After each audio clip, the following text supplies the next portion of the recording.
welcome back to another KENW Livewire event. I'm Joshy G. Johnny Bam. And we are here in front of the world-famous Wortley Motel in Lincoln, New Mexico, where Billy the Kid probably would have stayed if he wasn't across the street getting out of jail. Yeah, it didn't go so well, did it? No. He escaped, though. Well, maybe it did go well. That's true. That's true. Getting out was better than what happened over there. Poor Bob. And we're here, guys. So what do you guys think of Lincoln, New Mexico so far? I love it. I haven't been here since I was a kid. Evelyn? It's been a long time. I've only driven through a couple of times, but quite the historic place. We're going to have an interview here in a little bit with Oliver Horn, and he's actually the regional manager of the Lincoln County site and some things like that. So we'll get a little more history here in a little bit about Lincoln. And John, have you gone around? Have you looked at vendors yet? Kind of been eyeing some? I have, and there's actually a lot of vendors out here. I was real surprised, especially pulling into Lincoln. Right. I'm driving, I have the windows down, and all of a sudden I hear all these gunshots, right? And I'm like, what's going on? And I look, and they're doing, a live gunfight shows. So that's pretty neat, and they actually do that like all throughout the day at certain times, and it almost looks like they're getting set up for another one. Yeah, I can see them over there. We're right beside them, and looks like they're, like John said, they're setting up for the gunfight show. I think they call it the Last Escape of Billy the Kid pageant, or is that just a gunfight reenactment? Are they different? I'm not sure on that. I did hear there was a pageant starting around 5 or so. Okay, or I'm 4, new to this. 4:30. Yeah. I am so excited. If you guys haven't been here already, it is so historically kept, and the buildings, everything's just kind of, it feels like you're being transported back in time, does it not? Well, and the cool thing, a big shout out to the Wortley. They've allowed us to set up here in front of them and actually extended their hospitality to let us go inside, and you truly feel like you have just stepped back into the 1800s when you walk inside. It's like kept so authentic, as is a lot of the whole town. And you're right. I mean, I walked through a couple of these buildings, and you're kind of in awe because wow, I'm standing in the same area that Billy the Kid once stood, or Pat Garrett, and maybe even Emilio Estevez. I mean, they might have shot the movie here. I think I almost met Emilio Estevez one time. Really? Yeah, I walked into a place and he was standing off in the distance, and I was like, oh my goodness, that's the Mighty Duck Man himself. And I was like, Emilio! And he didn't hear me, so. Oh, that was in that movie. That was Mighty a chance, Ducks, right? Yes, he actually lives in my daughter's house. Her and her husband killed a couple of elk. One's Emilio, one's Estevez. There you go. That might be the only way I could ever meet Emilio Estevez. Unless you're watching Emilio, we're big fans. We want to meet you. Young Guns 3. How fun. Well, this is a historic and just an amazing place, and if you've not visited here, you need to put it on your list of places to come. The history and what's doing here. And this is our Livewire. This is KENW's Livewire. We're going out into the communities and bringing you here when maybe you can't come to yourself. Yeah, it's our mission here at KENW Livewire to really just bring these events to you guys. So if you guys know of any events that you think, hey, this would be great, this is within their viewing area and doable, totally send that to us. You guys can go ahead and send us a message, comment it in the comment section, and hopefully we can respond. But we just want to do all these events and bring them to you guys, and hopefully get you guys to come down here and enjoy the events yourself. But if not, we can at the very least bring it directly to your screens. And we're streaming live on YouTube right now, right, John? That is correct. And you guys are probably at home thinking, what is your viewing area, right? And so basically we are based in Brutales, New Mexico, Eastern New Mexico University, and so we provide our station, our video channel to all of Eastern New Mexico. And now that's Raton all the way to Carlsbad and a little bit into Texas as well. Right, and almost to Tularosa, and then actually we get into almost to Littlefield and Level Land, into Palmer County, into Farwell, and that direction as well. So we have a big reach, and then after this airs live right now, we'll actually have it posted so you can find that link on the YouTube. So go to YouTube, the KENW Livewire, and then you can watch this after the fact, or let your family know that they can still watch all the great interviews that we'll have for you this afternoon. And if you guys want to make sure you stay up to date on all KENW Livewire and things that we post, all things KENW, be sure to subscribe to our YouTube channel and hit that notification bell. That way you get notified whenever KENW Livewire we do go live, or whenever we do post videos. That way you can stay up to date on all things KENW. Well, do we have some things we need to be doing?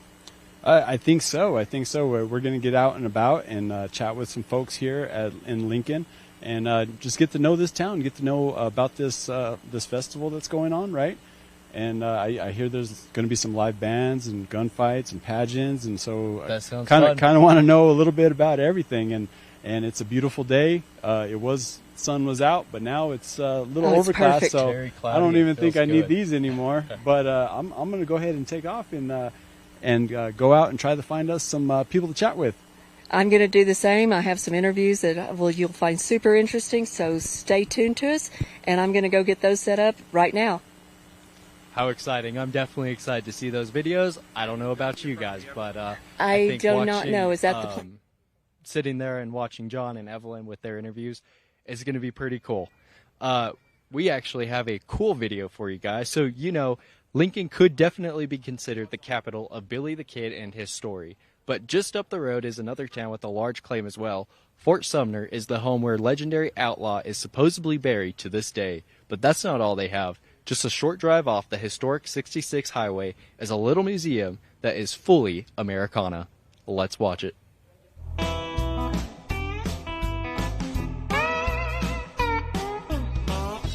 When my grandfather, his name was Ed Sweet, in October of 1952, he opened the museum. So he worked his way around. When he made enough money, he would build another section to the museum.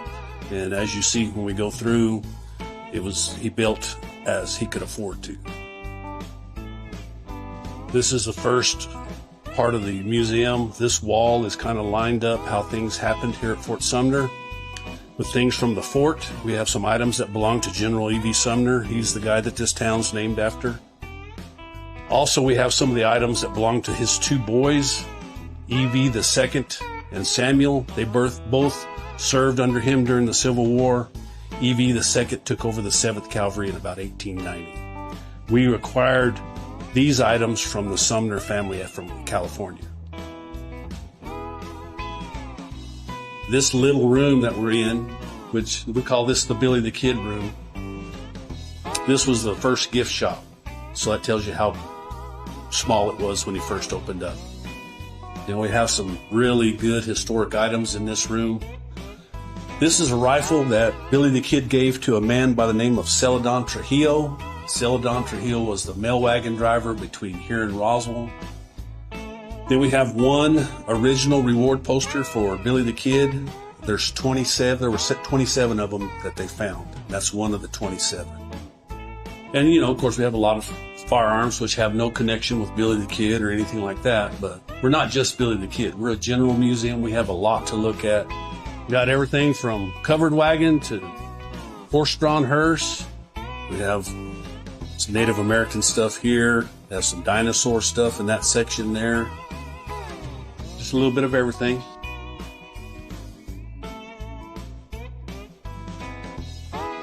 Well, we've been in business 73 years. So my grandfather worked years before he ever opened up. So you're probably looking at, probably took him 15 years to gather up enough stuff that he thought he could open a museum.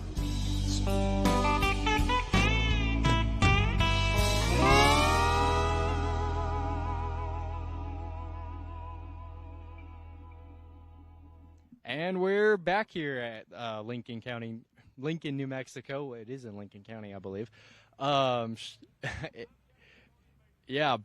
Fort Sumner video showing all the Billy the Kid memorabilia and kind of what's happening is really cool. Right now behind me there is a gunfight going on, and they're kind of getting set up there back there, it kind of looks like. And this is going to be really cool to go through and watch. The other night up at Fort Sumner, and let's just kind of tune in and let's watch this gunfight for a second. Garrett Hall was told to throw up their hands. Shots rang out. Tom Folliard, Billy's good friend, was hit. We were able to take him prisoner, and he died the next morning. But Billy and the rest of them got away.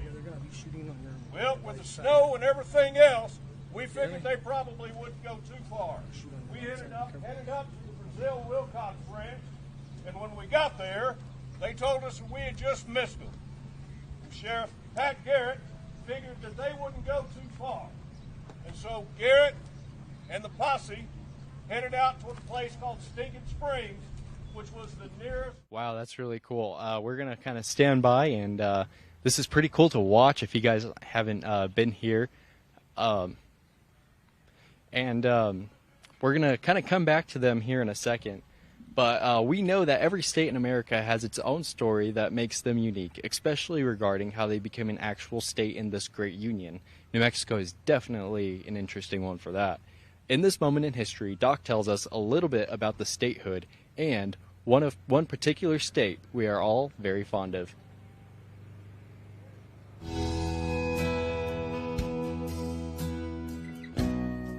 How do you become a state in the United States? Well, there is a process. You become a territory. You get 60,000 people living in that territory. You write a state constitution, and you apply for admission. But what happens if you've already got 60,000 people? Well, then you can apply directly for admission. And there have been certain states that have done that. California came right into the Union. Texas came right into the Union. Sometimes it takes a little bit longer. One territory had to wait 62 years before it became a state. That state? That would be New Mexico.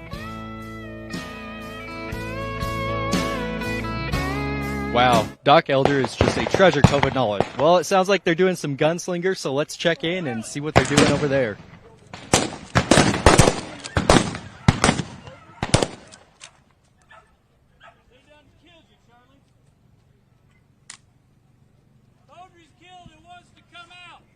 We'll send him out with his hands up. All right, Charlie. They have murdered you. Good for you. You can still go get your revenge. Get out there and take some of them with you before you die. Hold on. Evelyn. You got him? Who got him? It's pretty wounded.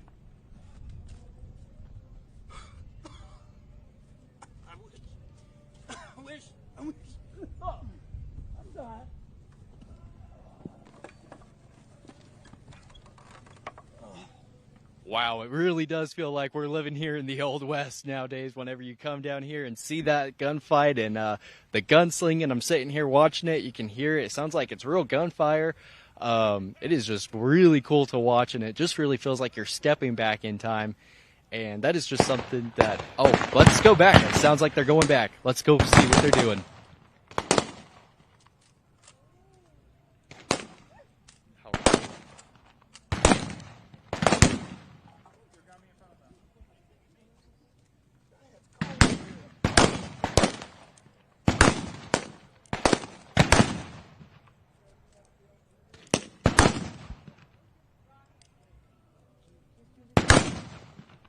All right. Now they know there's no escape. Hey, Billy! Yeah? How y'all doing in there? Oh, just fine, Pat. Just ain't got no wood for breakfast. Well, come outside and get some. Be sociable. Can't do that, Pat. I don't think that'd be a good idea.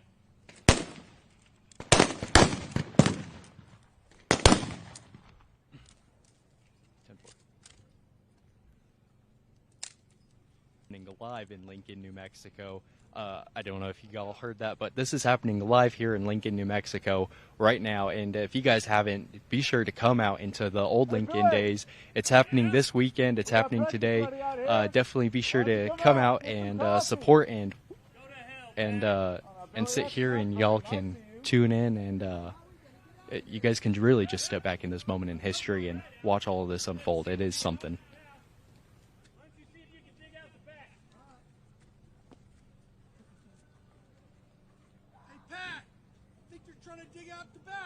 Wow, that is just so much fun to watch.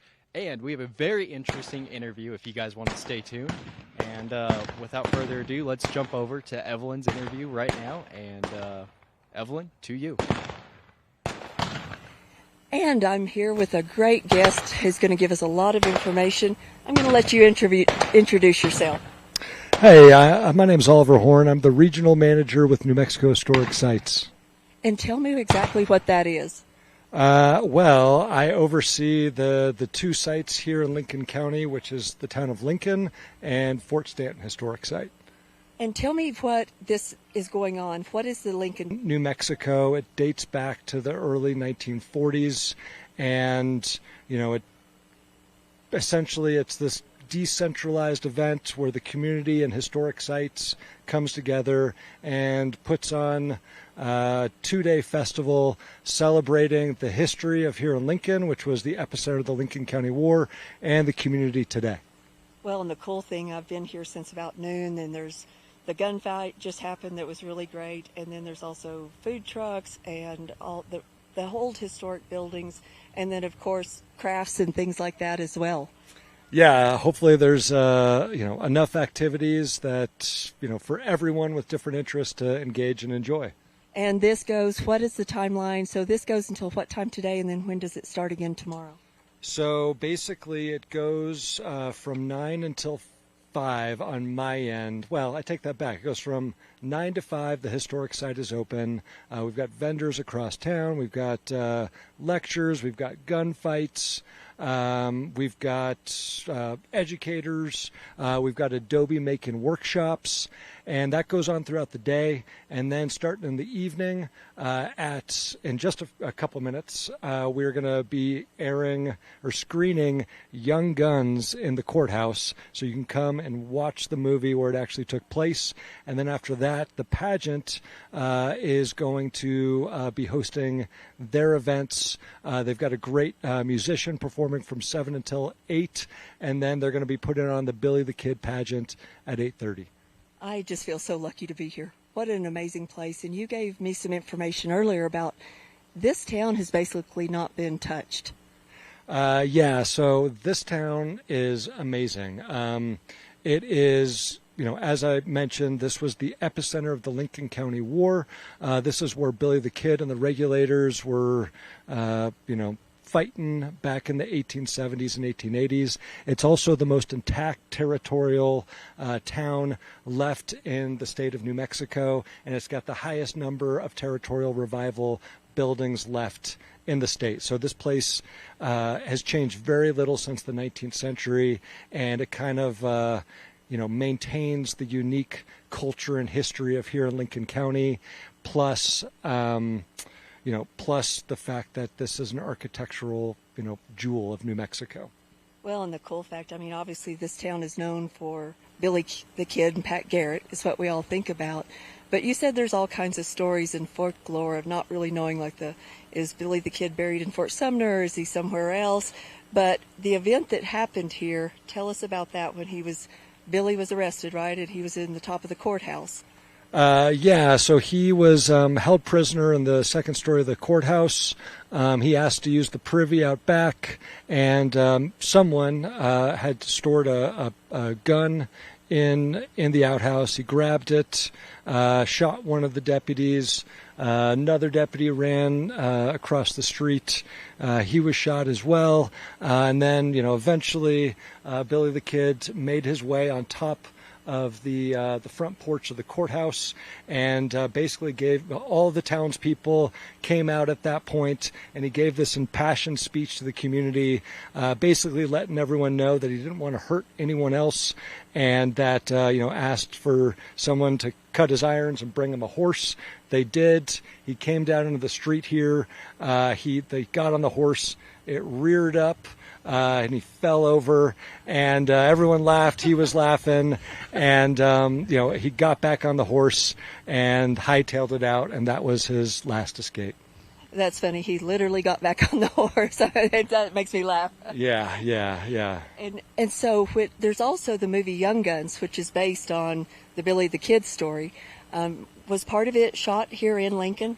It was not. It was actually filmed up in northern New Mexico, Cerrillos, New Mexico. But you bring up an interesting point, is that this town is one of the things that also makes it so special is that Billy the Kid is allegedly the subject of more Hollywood films than anyone else in history.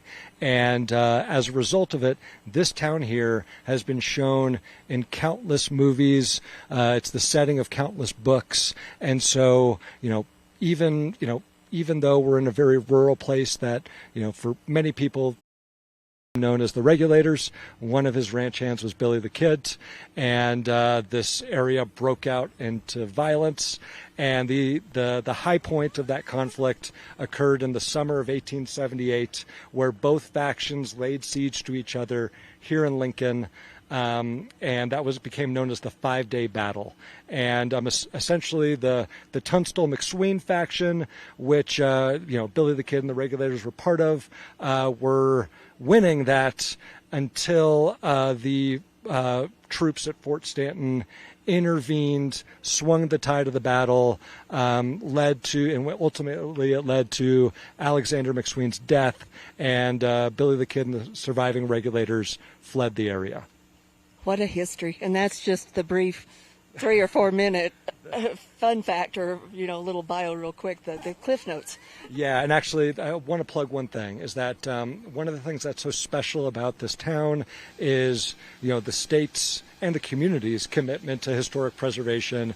One of the things we're going to be highlighting over the course of the next couple of days is we recently restored the Torreon.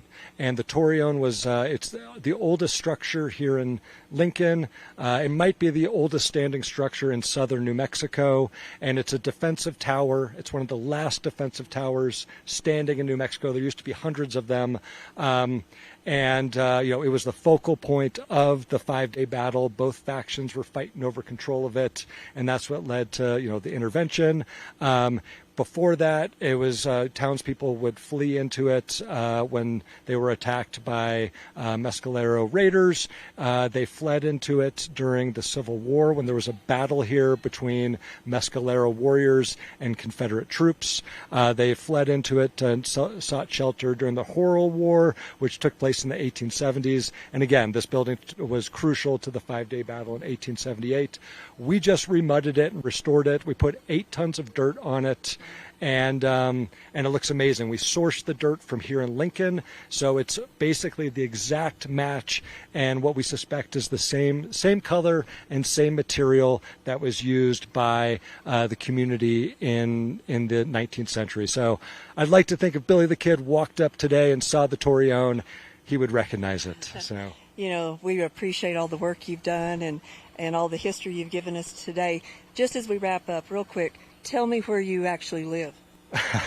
I live here in town in the Sheriff Brent House. He was one of Pat Garrett's deputies during the Lincoln County War, and he became the sheriff of Lincoln County afterwards. So I get to live on site in an incredible, beautiful, historic house. Who would have thought that when you were growing up, right? Yeah, it's an interesting life experience. For people to find out more, is there a website they can go to for Lincoln? Sure, you can go to lincolnhistoricsite.org, and you can go to our Friends group, which is the nonprofit connected to the site. Friends of the Lincoln Historic Site.com is their website. Okay. Well, thanks so much, Oliver, for spending some time with us and helping our viewers learn a little bit more about Lincoln. And for all of you guys, I would definitely say come visit Lincoln. Thanks so much. Yeah, thank you very much.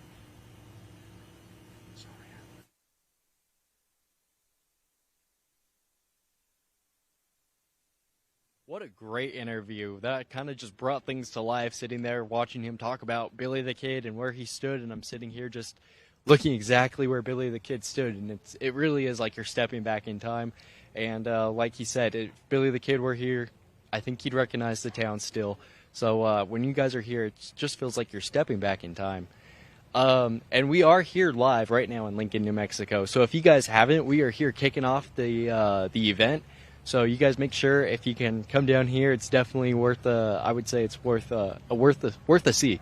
And you can watch those old gunfights and enjoy all the events that we have. But these Capitan Mountains, they're not only about the Old West. Another very famous American figure was found right here in these mountains, just down the way. And we were able to stop by the Capitan, New Mexico, and hear about a character that almost every American recognizes right away. This is kind of where the story starts. So some of the panels talk about Smokey's story. So for those who are not familiar with it, Smokey Bear is like one of the most famous iconic figures in history. There's a 2-track story a lot of folks are not familiar with. One is the cartoon character or the poster figure of Smokey Bear that started in 1944. The other is the real bear, found as a little cub about 15 miles from where we're standing right now in 1950 and connected as the living symbol to wildfire prevention. Smokey himself was born over in the Capitan Gap. When you look north, we have 2 mountains that come down to a V. That is the Gap. And there was 2 fires. One came this way, and then the Capitan Gap caught fire and caught quite a few animals. He had done what his mother told him. He was 2 to 3 years old. You always do what your mama tells you. You climb a tree when there's danger. So he climbed up a tree, and that little baby held on for his life. And he got burned, his bottom, his tummy, the fire came all the way up the tree. His paws were burned. So the firefighters that were assigned to a specific area went by him, and it's like, you don't mess with the baby bear. So they left him in the tree and left him alone. He was squalling, he was crying. So they went off and did whatever they were supposed to do. On their way back, they passed by a couple hours later at least, and the baby bear was still in the tree, and they're going, Mama has to be gone, because she wouldn't leave the baby bear up there this long. The firemen went up and got him out of the tree, and they first took him to their encampment, and then he went to a rancher that lived nearby, and then there was a game warden that had come down from Santa Fe. He flew him back up to Santa Fe to see Doc Smith, the veterinarian who cared for him. His paws were burned enough they didn't know if he was going to be able to walk normally. The baby bear was so gentle that after the doc finished with him, the game warden, Ray Bell, took him home, and his daughter helped care for him, his wife, and any other family members were there, also helped take care of Smokey while he was healing and getting better. He called over to the National Advertising and asked them if they wanted a living symbol for their campaign. The campaign started in 1944, and Smokey Bear was born in 1950. I'm from Massachusetts, so nationwide Smokey Bear is a thing. Obviously, only you can prevent, so you grow up knowing that the history behind Smokey Bear, but moving to New Mexico was an accident, kind of, and then moving to Capitan and finding out that this is where it originated from was kind of surreal, weird, The National Advertising did an awesome job. He was met with crowds at every airport. So that is how Smokey got his fame. They actually got to see the bear in many different places as he went to Washington, D.C. And then they built him like a watchtower, what the firemen would normally use, watching over the forest. They built him a watchtower at the National Zoo, and that was his home. Black bears normally only live till they're 20, but they took such good care of Smokey, he lived till he was 26. So the story is really cool. We talked to folks a lot about the true story of Smokey Bear and his connection to wildfire prevention. And so you'll see a lot of black and white photos of the real Smokey Bear, who's actually buried at the park. I know that my mom was around when Smokey Bear was found, and my grandmother, and I know it was a really special time. And I remember being in first grade and going to the burial site when they first buried him, and we got to sing at his funeral, our first grade class. So this is the final resting place of Smokey Bear. He lived for over 25 years at the National Zoo, the Smithsonian Zoo in Washington, D.C., pretty close to the president, and served as a wildland fire prevention ambassador for millions of people every year that he was there at the zoo. So we get people that come from all over, actually all over the world, to come and pay their respects to Smokey. So, funny little story. When Smokey passed away, a rumor was circulating around Washington that someone intended to steal the body.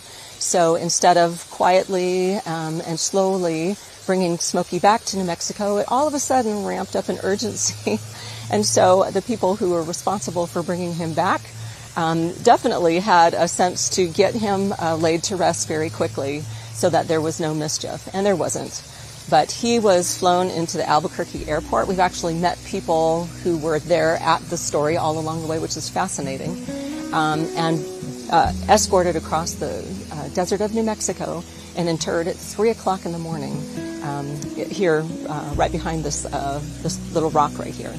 So Smokey is one of the most famous, iconic figures in the world, second only to Santa Claus in recognition and popularity. And so again, it's something a lot of folks in New Mexico don't know, that Smokey Bear is actually from here and that he's actually laid to rest here.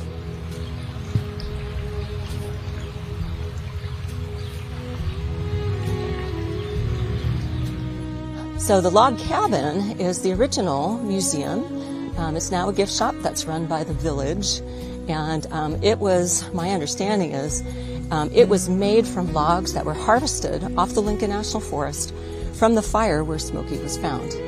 This turned into gift shop and Smokey Bear memorabilia. All of our memorabilia has been contributed by many different people. They've donated it. The cabin was built in 1960 and run from, I think it was the Women's Club of Capitan. Ran it for many years and volunteered. It was eventually, this was a state park created in 1976, and that was part of the property and then deeded to the village around the year 2000, I believe. So this is the New Mexico State Memorial to Fallen Wildland Firefighters. So this honors those who've lost their lives in the line of duty fighting wildland fires. Since the 1940s is when the earliest records are that we have. So every year we have a very special private Memorial Day commemoration honoring those who gave their all to protect our wildland resources in our community. Lincoln County is known for its beautiful landscapes, including the Lincoln National Forest, which offers hiking, camping, fishing, and scenic mountain views. As you can see here, it's just breathtaking here. So I think Evelyn has a very special interview. So let's jump on over and see who Evelyn has for us. Back with another interview and have a really special person to talk with, and I'll let you tell us who you are and what you do. Hi, my name's Carol Scott. I'm the mayor of Ruidoso Downs here in beautiful Lincoln County, New Mexico. And tell me what all you do there as the mayor. A little bit of everything. We're a small community, and so we're a tight-knit group, and we all work together to get the job done. So, well, you guys have had some really tough 2 or 3 years in your belt. So tell us a little bit about that. We have, unfortunately, the last couple of years have been rough for the county and the communities in general, and us in particular. We have the racetrack, as you know, within our community, and it's really taken a beating. So between the fires and the floods, it's been a rough couple of years. And my understanding is the racetrack has moved to Albuquerque, but are you working towards trying to still get that back to Ruidoso Downs or Ruidoso? So it's temporarily closed at the facility now. The track race meets were moved to Albuquerque, and they're being held there for this season. As we move forward and the flood mitigation becomes a little better, we're hoping to be able to bring it back. As I said, it's temporarily closed at the moment. Okay. Well, and I know that's so tough on the economy, and you had told me that, of course, the horse people have moved their horses, and people have lost jobs, and it's tough. Sure, we're taking a hit. We're resilient, so we're looking at ways to bring things forward, kind of reinvent ourselves, and people want to come. It's a beautiful place, so we just need to give them a reason to be there. Well, and I've talked to some people that talk like Ruidoso. You know, a lot of people own homes. They're still coming in. They're going to the shops. They're going to restaurants and really want to be back in Ruidoso because it's a beautiful place. It is, and they do want to be there, and we're getting tourists in still, and that's a good thing. We're doing things to try to give them reason to come up and stay. So we're working on our museum, going to reopen it. It's been closed since COVID, unfortunately, so it's going to take a little bit of time. But it's a wonderful museum. It's a museum of the American West. It's full of cowboy stuff and Indian stuff and Western themed. And so I think it's going to be a really wonderful thing to have once we get it up and running. And this is the Hubbard Museum, correct? Yes, ma'am, it is. And can you tell me a little bit about the background of it? This was part of the Hubbard family, right, that is funding or helping this? So originally, yes, ma'am, it was Joan Dale's baby. And so she brought it and developed it. And several years ago, they gave it to the city of Ruidoso Downs. And so we've taken over the stewardship of it. It's been on site since the 40s, the building itself. It used to be a ice skating rink, believe it or not. So. Oh. Hello. Boys, not in front of the mayor, please. What mayor? Sorry about that, sir, Billy. Oh, we didn't know it was the mayor. He's official? Yeah. Sorry, Billy. I'm a little nervous here. Just all your money. Just all your money. Yeah, we want all your money. I have maybe a nickel or a dime. You can have it. That might pay for a beer. Now, you're a politician. You got money. No, sir. Or somebody's money, right? So we really appreciate what you guys do for history. We're from all over, from Texas and Oklahoma. We come here, and you guys are wonderful the way you host us. We really appreciate it. Oh, they surprised you. Just a little bit. We've been known to do that once or twice. Once or twice. So tell me what y'all are actually all about. Well, this gentleman can probably answer it best. Don't blame me. But we're a group of kind of an eclectic group of people here. We got teachers, doctors, engineers, historians, and we come together to celebrate the West at a place called Marrowbone Springs, which is outside of Fort Worth. And we participate in gunfights, and we have our own little community.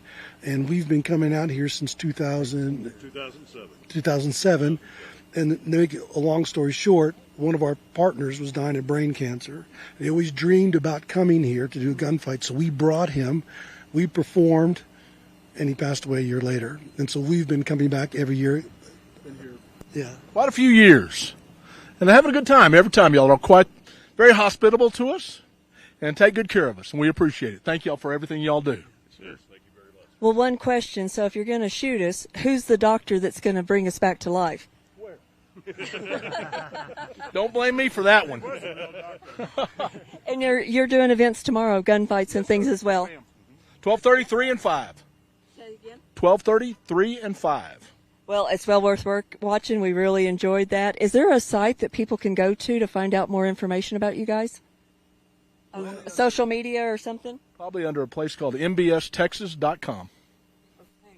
Well, I'm looking forward to seeing this. This is a great event and really appreciate you guys. I think you scared me to death, but, I only have about 2 lives left of this cat out of 7. Oh, it's Pat Garrett.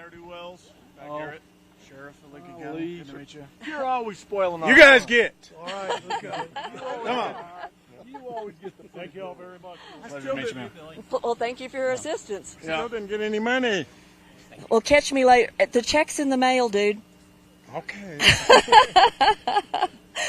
Well, that was kind of a surprise. That was interesting. It was a little bit surprising. Oh, well, we're going to pop back a little bit and wrap up on the Hubbard, but it is under renovations, but it will reopen.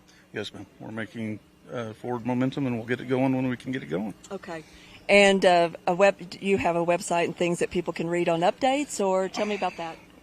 They're in development at this point, so we'll put them out on our social media platforms once they're up and running.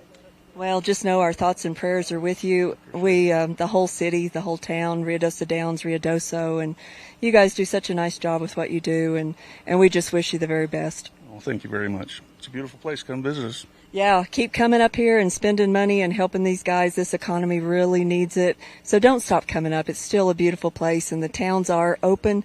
So don't let what all you may have seen on the news scare you away. still all the restaurants, the businesses, the shops, the hotels, everything's still open. So come up and support the local communities of Ruidoso and Ruidoso Downs. And thank you so much for visiting with us today. Thank you. Have a good day. You too.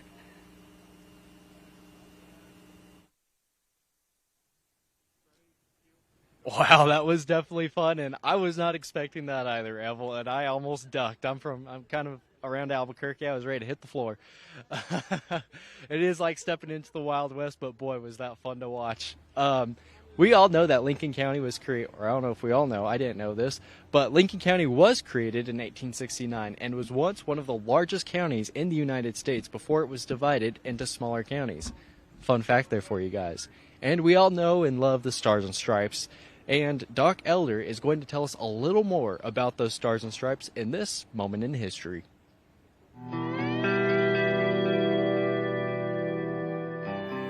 During our celebration of our 250th anniversary as a nation, most of us at some point in time will go out and salute the Stars and Stripes. Interestingly enough, the Stars and Stripes has been our national flag since 1777. But originally, we didn't just add a star, we also added a stripe. But when we got 15 states and had 15 stars and 15 stripes, it was like, nah, let's go back to 13 stripes. We'll just keep adding a new star when a state comes into the Union.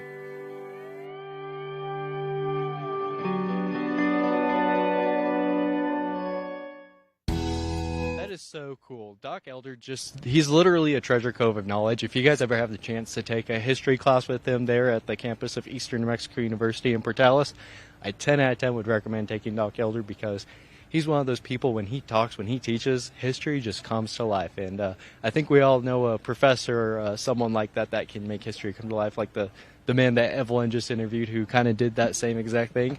But I think Evelyn might have another interview for us. So Evelyn, let's jump over to you and see who you have. And I'm back with a really great guest that's here at Lincoln Days, and I have with me Susan Travis, and she's one of the artists that has a booth set up here along the main street in Lincoln. So Susan, great to have you with us. Oh, thank you for having us. It's really fun to be here today. We had a great time. You know, I was walking down the street and kind of trying to find people that we could talk to on this event, and your booth, you paint most beautiful birds and just amazing. Talk about your art. Oh my goodness. Well, thank you. Well, I started painting in 2017, and I've been sort of, because they didn't have anyone, I've been facilitating the art classes at ENMU, the community ed classes. So it meant I had lots of time to practice, even though I wasn't really super good to start with. But my birds, I started when we got evacuated from Ruidoso, and the only thing I had were Bird in Bloom magazines. So I practiced birds, and now I do birds. Well, I think you fine-tuned your craft, because the artwork is phenomenal. And it's not just birds. What all else do you have paintings of? I looked at them, but I'll let you tell. Oh, I do all kinds of things. I do whimsy. I do this kind of surreal stuff, sometimes a landscape. For this event, I'm doing a portrait of Billy the Kid. And then we have other artists, too, that are they do anything from pottery to landscapes. And we just do all kinds of things, yeah. What all do you have for sale at your booth today and tomorrow? Oh, we have birds. We have birds, and we have some of the pottery things. We have some horses. We have all kinds of wonderful whimsy and just an assortment of whatever our artists have thought up to paint. Yeah. Well, and your friend, I'll let you tell her name. She had some amazing copper jewelry that was handmade and twisted wire and just beautiful. Yeah. Tell us about her and a little bit about that. Right, Regina Lane, she's my colleague. We started Artisans of Lincoln County together, and we also have a radio show, as a matter of fact. So she does the jewelry with her son, and so we're showing that because we're just artisans, you know. We're anything that will go in a gallery. And we just wanted there to be a way for artists, local artists, to show their work and have a way to communicate with one another. So we started this little group as a Facebook group. It's only about a couple months old. We have 127 people that have signed up to be a part of it. And we also have our radio show. That's every other Saturday on KRUI. It's Artisans Studio on the Air. Where does it air at? KRUI 99.1. Here in this area, in the Ruidoso, Lincoln area? Yes, and then KRUI The Mountain. One can go on that website and find the archived Artisan Studio on the Air episodes. Okay, and then also, you talked about a Facebook page, so can people go to that and buy your art? Well, they can go to that and communicate with us and see some things. People post things that they're proud of doing, like, look at this, I finally finished it. And other people have pieces that maybe they've had for a while, or maybe they're teaching a class. So it's a way for people to find out if there's a class, if there's, like, this weekend is the Alto Art Loop. Right. So that we had that the person who facilitates that or organizes that was on our episode this week for Artisan Studio on the Air.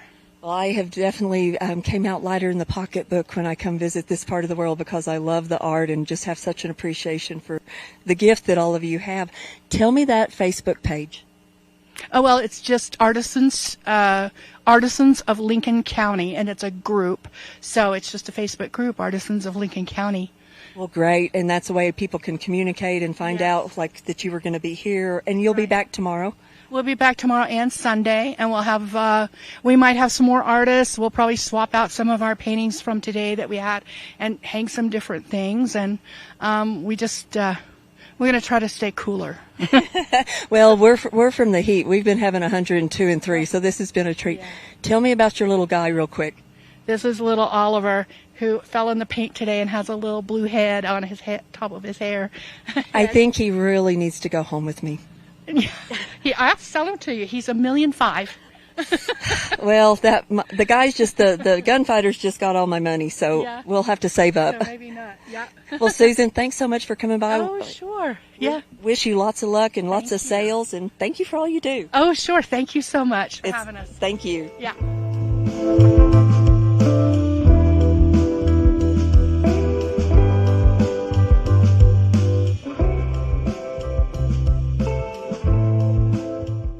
Billy the Kid is probably one of the most recognized figures in the history of New Mexico. That's why it's no surprise we have done several features of programs about Billy. We would like to show you a clip from one such program KENW produced, featuring the story of Billy the Kid. Tim Gutierrez takes us on a journey in this episode of Cultura, produced right here at KENW TV. Billy the Kid is engraved in New Mexico's history and culture, perhaps one of the most culturally diverse figures of New Mexico. He was considered a bad guy by some. He was considered a good guy by others. In fact, they thought of him kind of the Robin Hood of New Mexico. And you kind of imagine in this area that Billy the Kid and his bandits would go on horseback all over the place, robbing places, doing different types of illegal activities. And this is one of the places that is so important to New Mexico, Fort Sumner, New Mexico. In fact, his gravesite is right here in Fort Sumner. Now, Billy the Kid was all over New Mexico. In fact, he had the law chasing him from Lincoln County in Lincoln, New Mexico, Las Vegas, New Mexico, not too far from here. He went to Mesilla in Doña Ana County near Las Cruces. He was all over the place, and he was an incredible figure and continues to be an incredible figure these days also.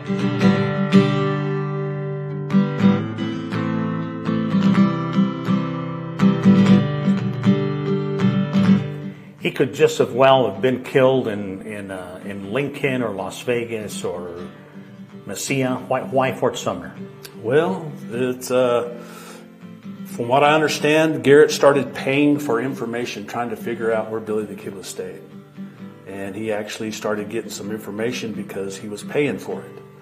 And he got some information that Billy the Kid was in the area, and that's why he came to Fort Sumner. Billy the Kid would run with a group of bandits, of course, through all this area, throughout New Mexico. But for the people of New Mexico at that time, he was considered a hero.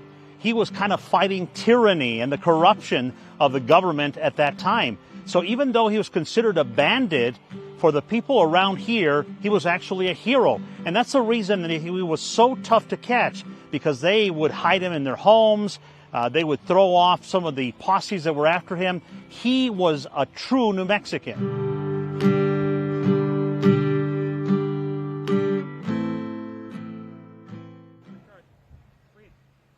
Be sure to catch a special encore presentation of this Cultura episode featuring the story of Billy the Kid as we continue to celebrate America's 250th anniversary and 100 years of Route 66 right here on KENW. Sunday, August 23rd on KENW Channel 3. You can go to kenw.org for programs and schedules. If you click on programs, go ahead and look for the August Q23 program, and it's right there is where you can go and you can find our complete list of schedules, including for television and for TV. You know, KENW Livewire, such a great thing about this is we bring these interviews to you guys, and if you guys want to support us, you guys can go to kenw.org, and then you can find the Donate Now button, and you can choose to either donate for television, for TV, or you can choose to donate to FM. And on FM, they have a ton of KENW swag that you guys can go and get for yourselves. And I think Evelyn right now has an interview, is what they're telling me. So let's kick over to Evelyn and see who she grabbed for another great interview.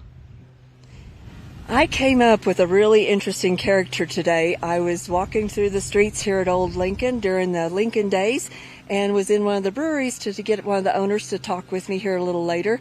And in the meantime, I met this gentleman, and he definitely cuts a figure that you notice. This is Garland McNeil. Garland, thanks for joining me. You're very welcome. Thank you.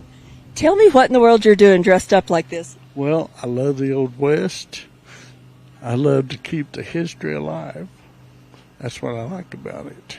So you just travel to different events that are Western, and you dress accordingly. Yes, ma'am, I do. I love the Old West lifestyle. I love how they looked, how they dressed, and how they were very polite and traditional.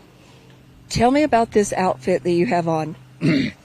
Well, all my clothes from 1993. I bought them in Tombstone, Arizona, and I've been doing this for as long as I can remember. And I'm sure you get to meet a ton of different people and just visit and go to the little pubs or whatever you want to do. Yes, ma'am. It is a lot of fun. I get to get my picture taken quite a bit, and I love to visit with the people and tell them about the Old West. What is your real life? It ain't very interesting. I work in an auto parts store part-time, and it's a lot of fun. I get to visit with a lot of people about cars and stuff like that. Where do you actually live? I live in Lake Arthur, New Mexico. That's there by Carlsbad. I've been there. Yes, ma'am. I've actually been to the little lake out there and knew the park ranger. This was probably 45 years ago. Yes, ma'am. Okay. This was fun when we were setting up the time for you to be here. Yes, ma'am. Show us your pocket watch. Now, is that an authentic one or a reproduction? No, it is a reproduction, but the watch, chain, and fob are from the 1870s and the 1880s. Are you going to give me that as a gift? I could. I'm always for the merch. Okay, and real quick, we'll wrap up. Tell me about this hat. Well, this hat is probably about 20 years old, and you can't find one with a 7-inch crown and a 5-inch brim anymore. And to replace this hat, it would cost about $1,800. Will you tell me what you gave for it? $190. So, boy, you keep it near and dear, and I know you keep it a little bit rougher looking, but that goes with the outfit. But that's the way it's supposed to be. It's supposed to look like the period in time you are portraying. It's not supposed to be a city slicker hat where it's all nice and new and shiny. The brim is supposed to be off. It's not supposed to be like you see 90% of your Western hats are perfectly shaped. This one is not, and I prefer it that way because that's the way they were back in the Old West. Well, and the cool thing, from head to toe, you've got it going on, and the hat and the handlebar, and Garland, it's just been a pleasure to visit with us. It's been a pleasure. You enjoy the rest of this festival, and I hope I catch you at another event sometime. Yes, ma'am. I'd enjoy it very much. Well, Thank you very much. Thank you so much.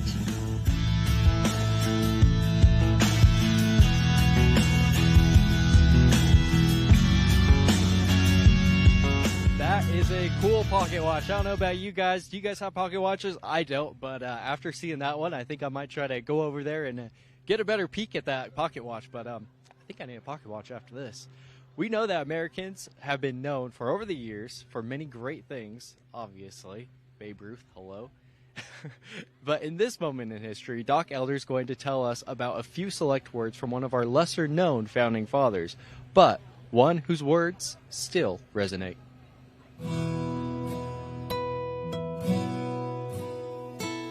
In the 250-year history of the United States, we've had many, many famous quotes. Ask not what your country can do for you, ask what you can do for your country. The only thing we have to fear is fear itself. But I would say the greatest quote was actually one of the very first quotes. We had a young man by the name of Nathan Hale in 1776 who volunteered to go behind enemy lines and serve as a spy. He was captured, was sentenced to be executed, and the British asked, "Do you have any last words?" And Nathan Hale looked at the Brits and said, "My only regret is that I have but one life to give for my country." And so, in this year, when we celebrate 250 years of independence, let's never forget those inspiring words.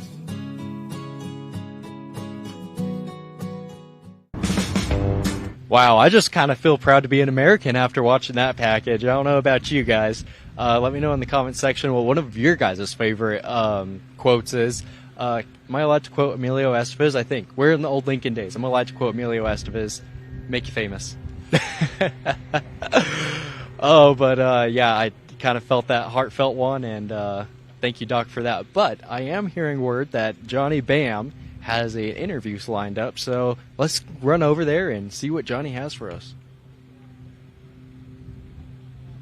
Hello, Johnny Bam here, and I'm out here at Old Lincoln Days in Lincoln, New Mexico, and I actually came up to the courthouse, and this is a pretty neat place to be because it's awesome to think that I'm standing in the same area that Billy the Kid wants to, Pat Garrett, you know, Bob Ollinger, and I have here with me Kent McInnes. Kent McInnes. Now, Kent McInnes, I've talked with him a little bit right before we started this live segment, and he actually has a lot of knowledge, and it's very interesting. And today he's actually going to tell us a quick view of the escape of Billy the Kid.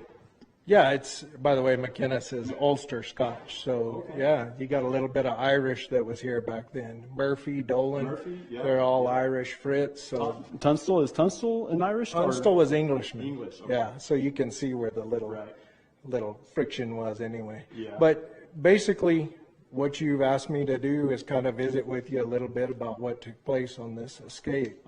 And as I told you a while ago, 2 people knew what happened, and one of them was dead, and the other's on a run. So you're not going to get probably 100% truth from me. True accounts, but the one main account was Pat Garrett's account, right? Well, the one main account, a lot of things Garrett said I worry about, but I just say that because it was second and third hand information that he was going off of. If he would have been here, I'd have felt a lot better about it. But not taking anything bad about Garrett. I'm just that's how I feel personally. Godfrey Goss, we had talked about him. He was an actual cook for Tunstall out at Tunstall's Ranch, and he ended up here at the courthouse when the kid was here. He was kind of a groundskeeper, maintenance guy. Okay. Goss was said to have been in the garden out here hoeing in his garden, and he seen the kid and Belle exit the courthouse and head to the privy, to the outhouse, which was close by where he was at. Okay. He sees them come out. At that time, he enters into his house, and he sees them come out of the privy, and the kid's got a little lead on Belle. So one account was that someone hid a gun in there. It could have possibly happened, but the theory, I believe, is the kid got a little ahead of Belle. He was kind of a jokester, prankster, so Belle probably didn't think much of it. I think they entered the stairway, and the kid had 5 or 6 step lead on Belle. He probably got around the corner on either side and hid, Now remember, he's probably still got only one shackle on a handcuff, because you're not going to leave both handcuffs on while you do your business. Right. So he's probably only got one handcuff. So when Bell reaches the top of the steps, what I believe happens is the kid reaches and flails with his hands, hits him in the head with those handcuffs, and there was a ton of blood at the top of the steps. And I believe that blood was probably Bell from a head wound, because you know how a head wound bleeds. Right, it bleeds. I think there was a struggle for the gun. I think the kid overcame him simply probably because of the hit on the head. I mean, it probably took a lot out of him. There was a scuffle for the gun. I think the kid fell back. He liked Bell. I don't think there was a problem with Bell, but he's right in the middle of fixing to hang. I mean, he can't give anyone a break. Right. And Bell is exiting, and I think the kid hits him. And when he hits him, he exits out this bottom door, and he falls dead. Okay. And we're actually we'll take a look at that in another segment. But so from this point, he hits Bell over the head, and then what does Billy do next? Well, I think once he shoots Bell, he knows Ollinger's across the street, and it's an easy earshot to the Wortley Hotel. So he knows he's coming, and he's probably coming quick. So at that moment, the kid walks into, which was the armory, and the armory was set up right here on the back wall, and in that back wall, of course, was Ollinger's double-barrel shotgun. And they called it dimes back then because those shotguns were kind of a newer fangled thing, and when they'd shoot them, it was just like discs, and that's why they called them dimes. And yeah, I mean, it just did some pretty good damage. Right. But the kid gets the double barrel and then enters into this main hall, knowing that the first shot he's going to have of Ollinger is coming right across it from the corner window. Okay. Yeah. And as he's walking in here, yeah. So remember, he's shackled on his feet. He's got the cuffs on, and he's got to make his way quite a ways from there into the armory, get the gun, and come all the way to here. And so, and before, as we were walking through, it is a courthouse now, which was turned into a courthouse. What, 1880, somewhere around 1880? Yeah, so it was sectioned off areas, and it wasn't like you would see a jail now where there was tons of cells everywhere. It was just a normal room. Cell blocks, and as I said, there were a lot of U-bolts where they would run leg irons through to hold you to the ground. I mean, that's how they did it. So if you're looking at the courthouse now, if you pan and take a look at the whole courthouse right here, it actually wasn't open. It was actually 4 rooms, and so it took Billy had to kind of walk through one room to get to another, right? Yeah, it was quite a trek to come across, especially when you're hindered by irons. I mean, when you have all those things working against you, and you know he's coming hot. I mean, as soon as he hears shooting, he's, you know, his first thought is, well, maybe Bell got him, you know, maybe he couldn't put up with him. I'm sure that's what he's thinking. And then when he gets to the bottom down here, Godfrey Goss, who we had talked about, he has come out of his place and he's noticed what's happened from Bell dying in the back. And he's yelling at Ollinger, and that gets Ollinger's attention away, I think, just enough to be able to position the kid out of this window. And of course, out of this window, you know, the kid draws down with that double barrel, and it's said that he said, "Hello, Bob." I could see it happening, if you go from Young Guns, right? He set up right here as Ollinger comes out of the Wortley Hotel, and he looks him dead in the eye with Ollinger's own shotgun and says, "Hello, Bob." "Goodbye, Bob." And done, dead in the street, right? In the pageant, which will be performing tonight and tomorrow night, in the pageant, that's how they end it. They end it with the kid shooting a double barrel on Ollinger, and he tells him, "Hello, Bob," and he pulls the trigger, and then he says, "There's them 18 buckshot you promised me." And that's how that segment ends in the show. That is so very interesting. So there you have it. There's a quick little view of how Billy the Kid pulled off the escape from the Lincoln Courthouse. And so next we're going to take a look and see the downstairs area and kind of see how everyone left the building from there. But for now, back to you, Josh.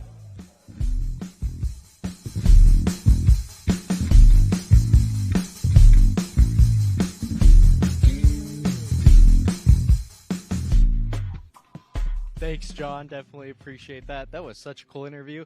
And it's so cool because here in the Wortley Motel, where we are in the yard, just directly diagonally across the way, I can sit here and right now where you can see the courthouse where Billy the Kid made his escape, and whew, poor Bob. But we know there are many historical and exciting things to see along the highways of New Mexico. And as we continue to celebrate America's 250th anniversary and Route 66 100th anniversary, we want to tell you a little about one attraction along the historic American Highway.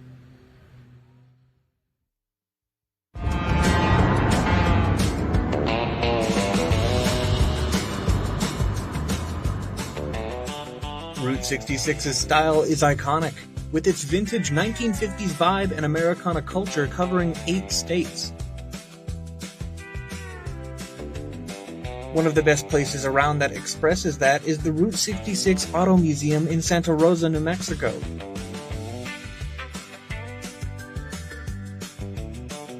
There are many museums that capture the essence of Route 66, but none do it quite like this one.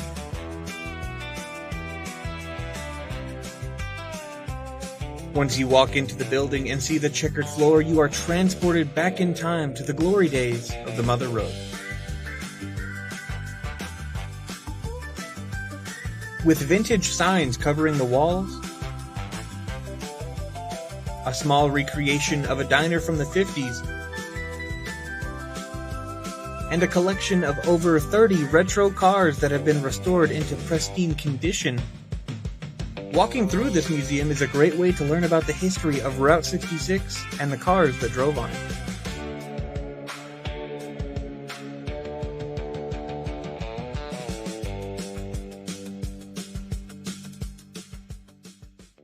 This is kind of where the story starts.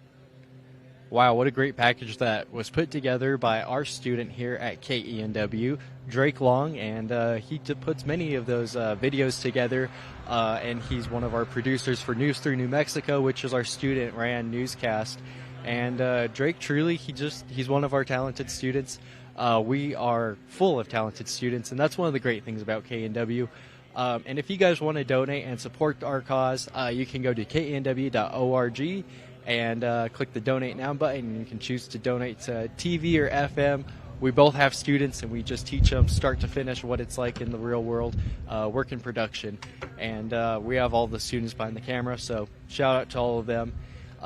Actually, I think Johnny Bam is ready for that second package, so let's jump on over and see the rest of the Lincoln County Courthouse. I want to say it's the courthouse. So, Johnny Bam, to you. Hey, we are back, and once again, I'm here at the Lincoln County Courthouse, and we made our way outside, and now we're going to get the story on how the sheriff, what was his name again? Deputy Bell. Deputy Bell, how after getting into a scuffle with Billy, getting hit on the head and possibly shot, right? Yes. And he stumbled down the stairs, and then what happened? He stumbles down the stairs and exits this door right here. And when he exits this door right here, he essentially follows this woodwork, and he ends up dying right out here. Which Godfrey Goss, as I had said, was back here in a building on this back side. Okay. So he sees this happen, and he heads around, and I think he causes a distraction with Ollinger. Right, and so at that point, he sees Bell fall to the ground. Yep. And then he runs to the front part of this courthouse, right? Yes. And starts yelling.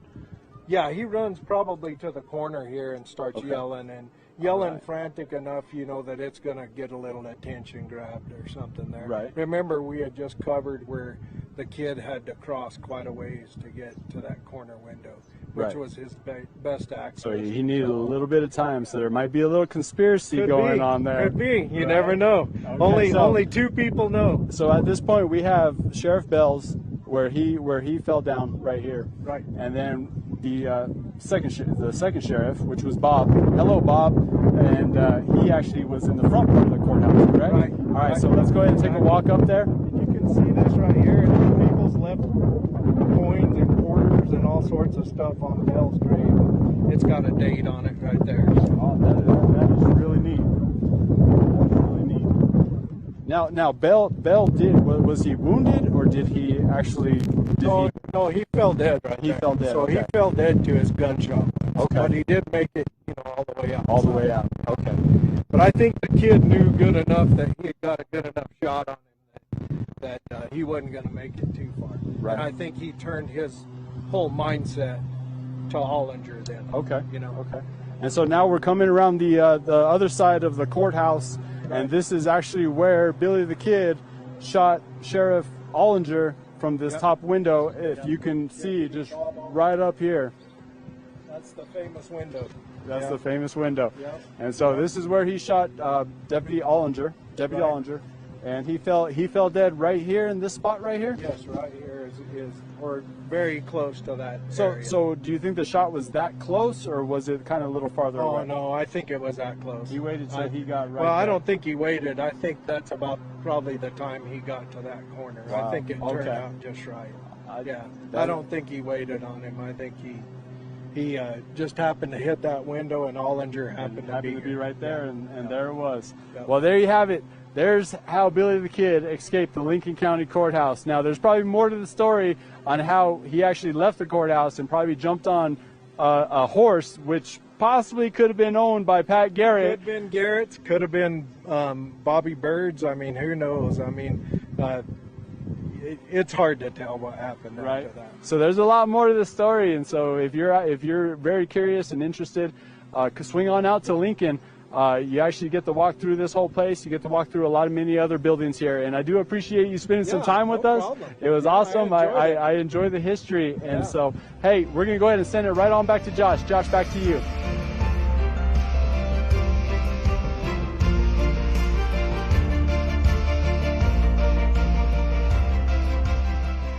Thanks, John. And whose horse do you guys think it was? Was it Pat Garrett's horse? Was it the sheriff's horse? Whose was it? Let us know in the comment section. We want to hear your guys' crazy thoughts, and maybe you might have some insights. And, the great thing about New Mexico, if you have great-great-grandparents, they may have some first-hand knowledge. So drop those comments there, and we'll be excited to kind of read them and go through history with you guys. But I think Evelyn has a very important interview. So let's jump on over and see who she has for us right now. I had the pleasure of running into some folks that are great supporters of the whole community here around Lincoln and Capitan and Ruidoso, and they are with Penasco Valley Telephone Cooperative, right? Yes. I'll let you guys tell us your names and what you do. My name is Mitch Hibbard. I'm the Chief Strategy and External Affairs Officer. I've been with PVT about 28 years. I'm Tabitha Davis. I'm Marketing and Public Relations Manager, and I've been with the company for 12 years. I worked telephone co-ops for several years and served on an electric board, and really familiar with what a strong community partner the cooperatives are. So tell us some of the things. I know this is really interesting. When all the wildfires hit, tell us what the issues were that hit all of the residents around here. So one of the things, the village of Capitan, which is just up the road where we don't serve, that served as an evacuation site. They only had one fiber line coming in from Ruidoso that served them. So when that fiber got damaged, they lost their cell service, their 911, all of the vital communications. We opened up some hot spots here in the town of Lincoln so the community could come down here. But really, we were looking for a more permanent solution, and we worked together with some of the other providers in our state office of broadband. They created a fund. We applied for the fund. It's a cost share. There's no free money, but we are now currently running a fiber route up to the village of Capitan from this community. So if that ever happens again, there's a redundant route to carry the traffic out. So they will be safe, and people will have the communications they need. We're also running it down to Fort Stanton, which serves as a secondary evacuation site, which has very little service, but they will now be covered with fiber internet as well. Well, and I know when rural communities are tough, and when FDR started the program with REA, the funding that came through RUS, when you have members or people on the lines a mile or 2 miles apart and you have one, there's no way to afford that other than through these programs. Do you work with that a lot, Tabitha? Absolutely. So Mitch and I work together through all the USDA grants and loan programs. We do have hard business cases but we want to get everybody served with a high quality premium product. Being in the industry for so long, PVT knows what all the technologies are like. And so we want to bring the best product. So we did a lot of research. We know a lot about the areas where their struggles are. For example, this was one of our first areas, and we're very proud to serve fiber here. Well, and you're actually I doubled that. You are providing free Wi-Fi here for Lincoln Days, correct? Absolutely. We are providing free Wi-Fi for the community, for the vendors, everyone here. You know, we take this for granted of always having that service or having telephone lines and, you know, being in those wildfires and just not knowing what was going to happen. And one of the things specifically with the Village of Lincoln here is there is no cell service. So when it's strictly a business case, the national providers don't want to come in because there's not any money to be made. But with the support systems and things through the Universal Service Fund and the things that are out there for rural providers, we're able to give these folks the same opportunity, regardless of their zip code. That they can get a quality education. They can work from home. They can go see the doctor from right here without having to leave. So that's one of the reasons why we made the investment in fiber. It's scalable, it's multi-gig service, and it really has been a benefit for here. We kind of walk through town kind of like heroes now. Everybody loves to see you, and I shared with you guys, we live on the lines there in Portales. We're outside of town, and it was Roosevelt County Telephone Cooperative. We were one of the first ones to get fiber out at our house, so high-speed internet, and of course that's how school goes and everything else, and just amazing. Absolutely. So, sorry, go ahead. We're very, you know, it kind of took an event like the pandemic to kind of realize just what a challenge we had out here. We still have schools that go to online days. When I was a kid, they used to have a snow day or a fog day or anything like that. We don't have that anymore. They go online. So without that kid having a quality connection, that child misses that day. And so now with the way we're building out fiber through about 5,000 square miles, we're about 50% covered with fiber. We've got the projects in line and the funding in place to get about 96% covered in fiber. It's just going to be a great benefit for the next generation here. I imagine if I was one of those kids, I might cuss still having such great service and not getting an actual snow day. So the kids now won't realize that was an option back in my world. But Tabitha, I was talking a little bit about Starlink, but you gave some information that I wasn't familiar with on that. So will you share that? Absolutely. So with PVT, again, we've been around since 1949. We've been through all the technologies. We know what works, what doesn't work. Again, going to school from home, seeing a doctor from home. You have to have the best quality. PVT is here. We do scholarships for students. Not only do we bring the premium product, we go the extra mile, and we're going to teach you how to use your internet, how to use these. We have community care events where we teach people internet safety. We're also, again, doing the scholarships. We have a community grant that's open right now until August 16th, and it's up to $5,000 award for people in the community for nonprofits. So you just can't beat that. We're showing up, we're here, we're with our neighbors, and you can't beat that. Yeah, and just kind of speaking towards the Starlink issue, we're very thankful for Starlink because it has helped some people in some extreme rural areas. We have one customer per 2 square miles, but really the best advice I've heard about Starlink is if you like it, don't tell your neighbor because yours will get worse when they connect, and it's just not the case with fiber. Plus, like I said, with the fiber, we can do a multi-gig, and really it is the basis of everything. There's no such thing as wireless. Even with the satellite, there's just less wired. Sure. Eventually, it hits a piece of fiber. Starlink doesn't exist without a fiber-fed ground station. The wireless providers don't exist without a fiber connection. We serve a lot of towers to get that out with our fiber. It's a big part of our business that helps support what we do in these rural areas. So there's nothing beats fiber to the home. You know, I hadn't even given thought to that it still has to have a ground line somewhere. So to get information, how can they find out about your telephone co-op, Tabitha? So if they go to pbt.com, we have a great website and it has all the information on how to qualify your services, how to sign up, pre-register for fiber, and about all of the grants and the community events we have. And one other thing, you guys are so involved in the community. You were talking about youth tour and also scholarships and things like that. Tell me a little bit more about that piece of your community involvement. So PBT takes a lot of pride in not only having interns, but providing scholarships for our local youth. We also do every year we work with FRS through different programs, but one is taking them to DC so they get that great experience of the history and to get a true understanding. And you know, you've been there. It's something that they're going to remember the rest of their lives. Both my husband and I got PBT scholarships to bring us through college. He got to go on that trip and he remembers it and still has his pictures. And it's pretty neat that it comes back to PBT. And, you know, it's a great place for locals to work and be able to stay where he was raised. Yeah. One of the things we employ over 100 people. Wow. And we do promote them from within. We train. We have most of our whole workforce just came from the communities we serve. And so with that and with providing the fiber, it really is a big advantage for the area. We're bringing about $100 million worth of infrastructure over the next 5 years, and from the last five years to build out. Tremendous amount of resources coming to southeast New Mexico, and just thrilled to be a part of it. Well, and I remember from economics classes that how many times a dollar turns over in that trickle-down effect. If when you have people working that are from here and supporting the community, it helps everybody.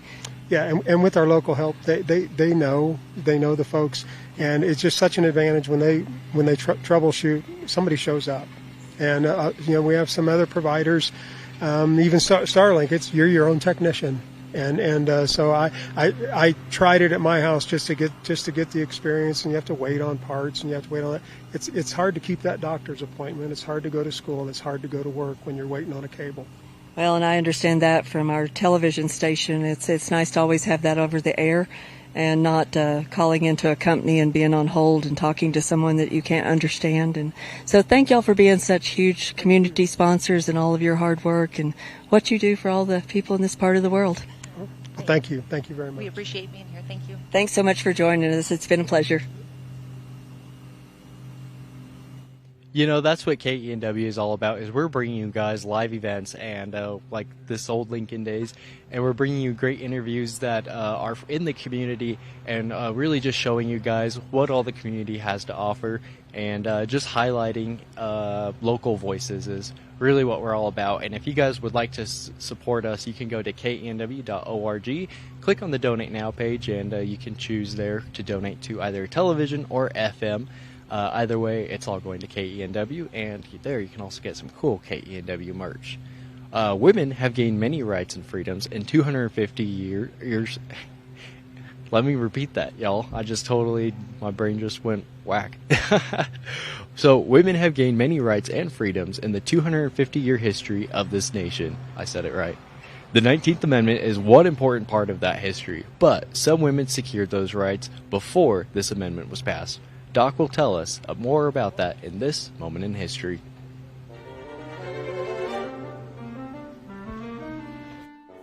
Many people will know that the 19th Amendment to the Constitution was the one that gave women the right to vote. You may not know that women actually could vote in territories and states before then. Wyoming, back in its territorial days, actually gave women the right to vote. And that is why in Montana you have a woman elected to the U.S. House of Representatives in 1916 by the name of Jeanette Rankin, 4 years before women across the nation got the right to vote. Wow, Doc really is a treasure trove. And when you guys are here in the old Lincoln Days, it really is like you're stepping back in time. And I think John's next interview will show us just that. So John, over to you. Hey, this is Johnny Bam here, and I'm out here in Lincoln, New Mexico at Old Lincoln Days, and we got to experience gunfights. We got to see the Lincoln County courthouse and all that stuff you can do here. and you can also ride on a horse and carriage. This is pretty awesome here, and I'm actually here with JW. Okay, JW, how long you been doing this? Oh, not long, less than a year. Okay. And do you do this all the time for Old Lincoln Days? I do not. No, this first year. Really? And what do you think so far? Oh, just happy to be here and have a big country with good horses.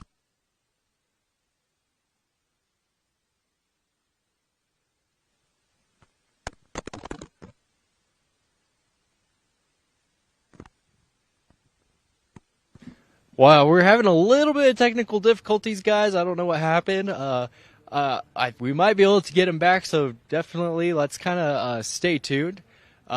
Johnny, I think we might be able to go back to John. Let's see if we can. John, to you if we can. All right. Hey, sorry about that. We had a little bit of technical difficulties, but so you're not a big Billy the Kid fan, but you come out here, you do the horse and carriage. I see here on the side it says Healing America's Heroes. What does that stand for? We're a nonprofit organization located in Fort Stanton, New Mexico. And what we do is we help veterans and first responders with PTSD, and stuff like that, with silent horse treatment and fly fishing and stuff like that. And so these boys are part of the Disabled Veteran Program. Wow, that is really neat. And so I see you have some guests on your horse ride here, and we had to interrupt their ride, but they're okay with it because they're having a great time out here at Lincoln, New Mexico. So what brings you out here? We come just about every year. Oh yeah, Lincoln Days are always a good time. Always a good time. And what is your names? Wendy and Chris Rowe. Where are you guys from? No-Gal. Yep, not too far away. So he's from No-Gal. You guys are from No-Gal. Did you ride on this all the way from No-Gal? Oh, no. My butt's feeling a little too good right now. What's the one thing you look forward to over here? Watching all our friends and family, cast members, just coming to be here and support Lincoln Days. You know, it's a community thing, and it is awesome. And I'm not kidding you. What better way to ride through Lincoln than on the back of this buggy ride right here, right now? I know. When I saw this, I was like, I'm a little jealous. I want to go jump on that, but I don't think we can all fit on here. So maybe another time. So what do you guys have planned for tonight? We're just gonna go down here and grab a beer, go get some food, and watch pageant. Oh yeah, there you go. Definitely. There you go. Well, thank you for spending some time with us. Okay. Hope you guys enjoy your time here, and we're gonna see these guys, send these guys off. Thank you again, and have a good one. Lincoln Days, good times. Yep. Back to you, Josh. What a fun interview. Any equestrians out there in the comments section? What's your guys' favorite horse breeds? I personally, I love me a Palomino. That's my favorite horse breed. What's y'all's? But during Old Lincoln Days, which is where we are, if you guys are just tuning in, we're kicking off the event here in Lincoln, New Mexico. Visitors, you guys can walk through original buildings where the Lincoln County War unfolded. Much of the village actually has been preserved as Lincoln Historic Site, allowing guests to experience history where it actually happened. And like one of Evelyn's interviews from earlier, I think if Billy the Kid was here, there's many places here that I would hope, seem familiar and recognizable to him to this very day. And traveling is a big reason of why we're doing these events with Livewire. And since travel is such a large part of the American experience in this moment in history, Doc is going to tell us about one of the most popular places to travel.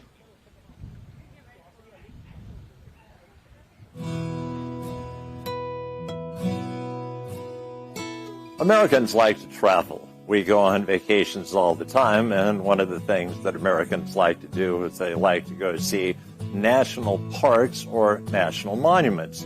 If you think national monuments, you might be thinking things that are built by humans, but a national monument can also be something that was constructed by the forces of nature.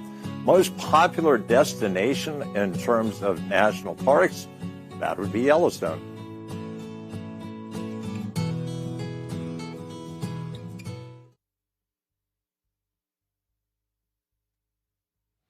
Thanks, Doc. He always is a treasure trove of knowledge. Gotta love Doc. The county is home to the historic village of Lincoln, where the famous Lincoln County War took place in 1878. And they have the pageant of Billy the Kid. And the festival kind of here centers around the Lincoln County War, which took place in 1878, which was a violent conflict between rival business factions that became one of the most famous feuds of the American West. Pretty cool. And I think Evelyn actually has another interview for us. And so let's go over there. And Evelyn, who do you have for us? Let's go ahead and listen in. And we're back with you here at Livewire at the beautiful town of Lincoln during Lincoln Days. And I was out in the community visiting with people today and went to the Bonito Valley Brewery Company and have the pleasure of meeting Melissa Butte. John and I both own the brewery together, my husband. And tell me how many years ago you opened that up? We just celebrated 8 years last weekend. It has to be a challenge, I would think, in such a small community. A little bit. We have a lot of tourists, so we kind of cater to both the tourists and the locals, really. But, yeah, I mean, we have a good little following, and usually when it gets hot in the outer areas, we start to fill up with, folks from Roswell and Carlsbad and places where it gets a little unbearable. I'm going to guess that I know a lot of people that go motorcycle riding and different things, and this is such a historic town and been in so many movies and different things. People come in to visit, and your building, do you know the history on it? I do. It was the property was originally owned by Jimmy Dolan. He was the first owner on record of the property. He sold it to a woman named Annie Lesnett, who actually originally came to New Mexico from Chicago, and her husband owned Dowland's Mill in Ruidoso. And then they bought this property in Lincoln and eventually made their home here after the Lincoln County War. And you actually have a gift shop and some other things in there besides just the brewery. We do. We have a lot of New Mexico things and, T-shirts and all kinds of fun stuff. Well, one of the T-shirts is already in the car and going home with me today. Tell me do you brew the beers yourself? We do. Actually, this weekend we have 7 of our beers on tap. Light beers, dark beers. We've pretty much got something for everybody. I noticed you had IPAs and some other things as well, right? We have a fantastic IPA, a dry Irish stout that is really good. We have a Mexican lager. Let's see, what else do we have?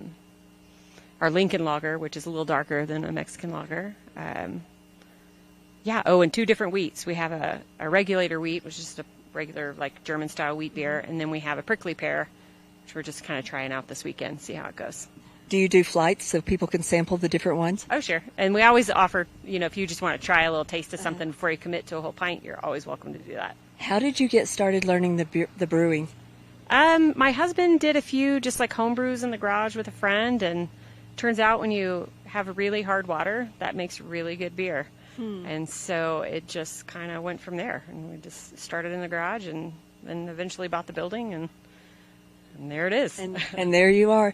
So how can people find out more about you? Do you have a website or a Facebook page or something like that? We try to keep our Facebook and Instagram pretty active. I just actually started a TikTok, so I'm learning how to do that. But yeah, typically Facebook, or Instagram is the easiest way to follow us, Bonito Valley Brewing. I'm going to get on there because I thought some of the events and the things you have in there, and just to go in and look at the building and visit with you guys and visit with some folks. And we had our guy, Garland, that had this historic Western outfit on. That's how I met him. Oh, sure. Yeah, we get all kinds of characters. But I do like that people come in from different places and they make friends. So we've had a lot of people, exchange phone numbers and make plans to do other things, and it's really cool. It seems like a really cool hangout. I know I enjoyed while I was waiting to get to visit with you and met your mom, and had your sister there working for the weekend. Yeah, that's my help for the weekend. It's a busy weekend. Do you have other special events that you do during the year? We do. We usually have, last weekend we had our big birthday bash. It's pretty good. Every Saturday, until it starts to get too cold, we do, the first Saturday of every month, we have a cruise in. So we'll have a bunch of old cars out and do that on Saturday afternoon, first Saturday of the month. We do have live music every Saturday at 3. We have Day of the Dead is a really fun event here in Lincoln. So that'll be October 31st this year. What else do we do? Old Lincoln Days is our biggest weekend for sure. Yeah, we try to scatter things, throughout the year and have something different and fun. We did a crawfish boil this year. I think we'll probably stick with that. It was a lot of fun, so we'll probably have another one next year. I'm going to have to get on that site. And tell me again the name of it. Bonito Valley Brewing I'm going to get on that site and start marking things on my calendar because I want to come back and visit. Oh, you bet. Yeah. Yeah, there's always something fun. Well, thanks so much for visiting with us, and best of luck and great sales on the rest of the weekend and for all you do for the community. Thank you.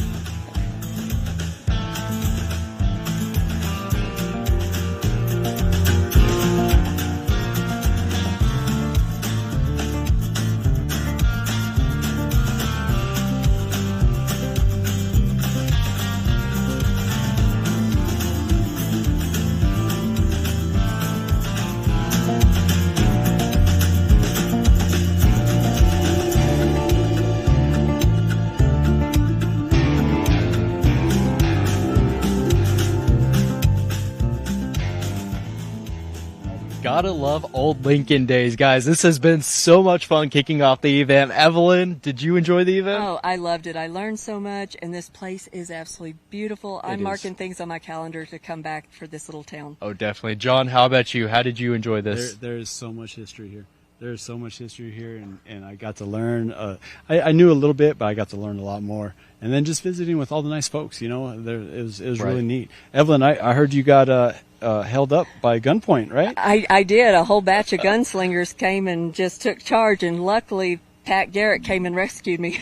I heard they took a nickel and a dime from you. Well, that's about all I have in my pockets right now, The cool thing about this event is Old Lincoln Days features authentic Old West experiences, including gunfight reenactments, which Evelyn got to experience firsthand and be in the middle of, historical lectures, blacksmith demonstrations, chuck wagon cooking, live music, parades, arts and crafts, and family activities. And do you guys think you kind of experienced some of those today? I think I got a really good flavor, but I did not get all that I wanted. Actually, I was able to snag a couple of these Old Lincoln Days. How fun is that? Oh, wow. Events. Okay. So we can go through, and this is going through Sunday, August 9th. That's the last day of it. It looks like there's a petting zoo to kind of end the event, but there are daily events. The Bonito Brewing Company that you just talked to, and did they have a regulator beer? Did I hear that right? I can't remember for sure if they did or not. They had quite a variety. Yeah, and a prickly pear, I think she said. I was like, pretty cool. For sure. And it looks like there's all kinds. That goes up until 5 o'clock tomorrow evening, or Sunday evening, but on Saturday it looks like they have a parade at 10 a.m. Yeah, tomorrow morning. Have a Blazers Mill gunfight at 12:30 and a couple of others through the day, I believe 3:30. All the way through. Just Young Guns movie is airing tomorrow night, and again they're airing tonight as well. So lots of cool events. Oh yeah, definitely. Oh, that is really neat, really neat. And I actually, the couple of the folks that I was speaking with tonight at 8:30, they actually do like the full blown show of how Billy Kid escaped and the gunfights and everything, and really? It's actually, they have a stage, they have all the props. It's a full blown like actual show that they do. And where's that at? 8:30. It's right behind the Lincoln County Courthouse. And we just saw a group of horses going by, the Healing America's horses. I'm guessing they're support horses and being drawn by a wagon. I mean, this place is just so much fun. John actually got to interview them. I don't know if you caught that. Oh no, I guess I was busy in between. I did not, but I will go back and watch. And how can people watch this? Yeah, if you guys want to watch this, you guys can subscribe to our KENW YouTube page, and be sure to turn on the notification button and ring that bell. That way you can be notified every time we go live and post something KENW, and you guys can go back and you guys can watch our other KENW Livewire events. For example, we kind of kicked it off and we started off going to Dragon Main there in Clovis. That was a lot of fun. That was great. We went to the Lee County Fair and we kind of saw the fairgoers, and we kicked off that event, and now we're here in Old Lincoln and we're kicking off this event. So if you guys want to follow along, again, be sure to subscribe to our YouTube. You can like this if you want to give us a little support, and hopefully you guys can get notified every time we do go live. There you go. And so Josh, it's that time, which is a very sad time. It is a sad time. We have to put a close to this very great time that we had. We do. So you know what I want you to do for us, Josh? What's up? I want you to give us a big Regulators mount up. You think you can do that? Yeah. All right. Let's do it. All right. He's going to end it. I'm Johnny Bam. And I'm Levy L. I'm Joshua G. And Regulators. And I'm mount up. I'm headed over to that hotel. Thank you guys for watching, and we'll see you next time.